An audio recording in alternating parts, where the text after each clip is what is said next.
Fala galera, tudo bem com vocês? Outro dia eu tava tomando café da manhã com meu pai, só nós dois, e a casa ainda tava em silêncio. E ele me soltou uma pergunta, daquelas que parecem simples, mas que em mim abriu um buraco tão grande que eu tive que trazer essa reflexão aqui pra vocês. Ele me perguntou: já pensou se o dia nunca mais amanhecesse? E a gente ficou ali, só divagando. E surgiam perguntas como: e se o dia não clareasse mais? Se de repente a Terra parasse de girar e o céu permanecesse escuro e a gente só visse noite para sempre? Como que as plantas iam crescer? Como que os alimentos se desenvolveriam ou como o nosso próprio humor reagiria à ausência da luz? E naquela hora, com a xícara na mão, eu senti que aquilo que parecia ser só um devaneio era, na verdade, um lembrete. Porque a gente não agradece pela luz, porque ela aparece todo dia. E é justamente isso que a torna invisível, talvez. A constância. O sol nasce todas as manhãs, mas quantas vezes a gente realmente repara nele? E aí, naquele mesmo dia, começou a chover. E eu confesso para vocês, eu particularmente não gosto da chuva porque ela me atrapalha, me irrita. Mas foi justamente ali, depois daquela conversa, que eu percebi que até ela, que me incomoda, tem um propósito. Molhar o jardim, molhar as plantas, permitir que a vida continue mesmo quando eu não gosto do processo. E é como se tudo ao meu redor estivesse me mostrando uma mesma coisa. Você não precisa entender, você só precisa ser grata. E isso me fez pensar no João. O João era um senhor que trabalhou com a gente durante muitos anos na gráfica da minha família, mas para mim ele nunca foi só um impressor. Ele era quem parava tudo para consertar minhas coisas, limpar meus anéis, uma pulseira que estourava. Ele cuidava de mim, sabe? Ele pegava com a delicadeza a sua chavinha de fenda e dizia: vamos ver o que dá para fazer aqui nessa pulseira, nesse anel, sei lá. E ele sempre dava um jeito. Ele tinha uma calma, uma paciência invejável. E ele não falava muito algumas vezes, né? Porque às vezes ele tinha problemas que queria guardar para si. Mas quando ele estava de bom humor, ele vivia fazendo brincadeiras, me ensinando charadas, pregando peças em mim. E as histórias dele sempre vinham devagar, mas sempre acompanhadas de bom humor. É assim que eu me lembro dele.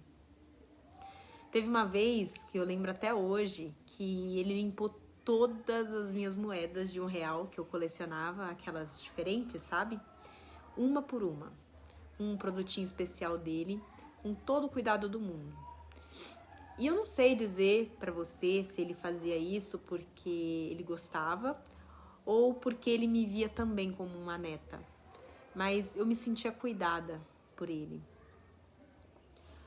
Hoje o João, ele tá doente, ele tá com câncer e o corpo dele já não responde mais como antes, sabe? Mas ele ainda tem aquele brilho no olhar e se você perguntar, ele ainda quer fazer tudo. Ele só não pode mais, né? E sinceramente é isso que me quebra por dentro, porque eu penso: quantas vezes eu reclamo de coisas bobas? De um dia que amanheceu nublado, de uma manhã em que o Neneco, que é meu gato, me acordou cedo demais, porque ele faz isso, né? De manhã ele me acorda pulando em cima de mim, faz bagunça no quarto, mia, me interrompe no meio do sono. Mas depois ele se entrega todo. Nossa, ele deita em cima de mim, ele ronrona, ele procura o meu peito, minhas mãos. E eu percebo que ele só quer estar perto. E sinceramente, eu sou muito, muito, muito, muito grata, sabe, por ter ele aqui. Porque ele me faz companhia nos silêncios. Ele me lembra que a forma de amar dele é essa, é estando presente.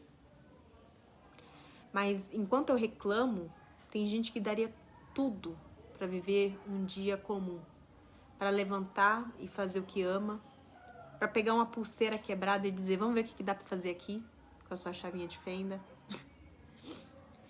E meu pai, ele conseguiu me fazer perceber isso com uma simples pergunta que surgiu em uma terça-feira totalmente remota. E hoje, quando eu agradeço pela vida, por mais que eu ainda não entenda tudo, eu penso justamente no João. E a minha oração, ela muda, porque ela deixa de ser Deus, me dá isso ou aquilo, e vira obrigada por eu ter vivido isso, obrigada por eu ter conhecido alguém como ele, obrigada porque ainda dá tempo de dizer que eu sou grata. Porque na verdade a gente acaba esperando grandes sinais da vida para a gente agradecer, por exemplo, uma cura completa, um milagre visível, um sonho realizado, mas e quando nada disso chega? E quando o propósito ele acaba não sendo tão claro? Será que ainda assim dá pra gente encontrar gratidão? O dia clareia, o café de todas as manhãs, ou a chuva que alimenta a terra, o entardecer bonito, ou simplesmente o nosso corpo que funciona perfeitamente, nossa visão, sabe? Tudo. E a vida segue. E eu percebo hoje que talvez o segredo ele não seja e não esteja em entender tudo, mas em escolher olhar com outros olhos aquilo que já está aqui, que a gente já está vivendo, que já é presente. Mas agora me diz, se hoje fosse o último dia comum da sua vida, pelo que você agradeceria?